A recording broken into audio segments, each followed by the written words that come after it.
Dans Silo, la sacrificature s'exerçait toujours et des offrandes continuaient d'être placées sur l'autel. Quoique la chrétienté ait perdu le plein témoignage de Dieu, nous y trouvons toujours le pardon des péchés, car l'autel y est toujours de même que la sanctification personnelle, car la cuve d'airain s'y trouve encore, de même que le chandelier, la table des pains de proposition et l'autel des encens. Il y a encore de la lumière et de la nourriture pour certains, et beaucoup savent ce que signifie la prière.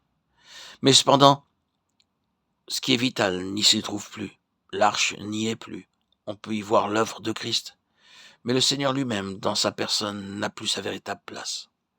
Si vous pouvez être satisfait par la connaissance du Seigneur dans le domaine du pardon de vos péchés, de la sanctification personnelle, de certaines vérités spirituelles, de la prière et de la nourriture pour votre âme, alors vous pouvez être heureux en demeurant dans le tabernacle.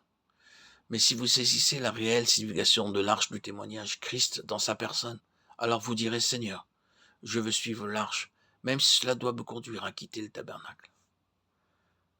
Dans le temple de Salomon, tout fut refait une nouvelle fois, sauf l'arche. Il eut un nouvel autel, une nouvelle mer d'airain.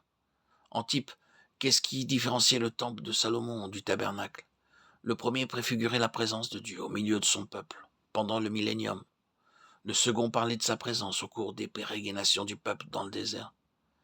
Dans le désert, le tabernacle était transportable, mais le temple ne l'était pas, car il était à Jérusalem. Tout dans le temple de Salomon était plus grand que dans le tabernacle. L'autel, la mer d'airain, tout était plus important dans ses dimensions. Cependant, l'arche demeurait toujours la même.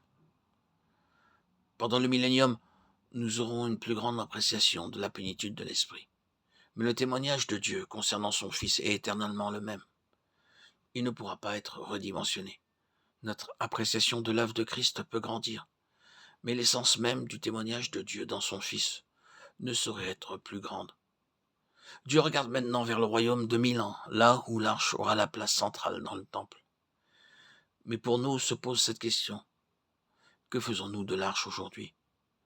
David avait découvert la valeur de l'arche. C'est pourquoi il la fit sortir de la maison d'Obed-Édom pour la placer dans la tente qui était à Jérusalem, la cité de David. Et il transporta le tabernacle de Shilo à Gabaon, 1 Chroniques 16, 39. Que faisait-on dans ce lieu-là? On y offrait continuellement des holocaustes.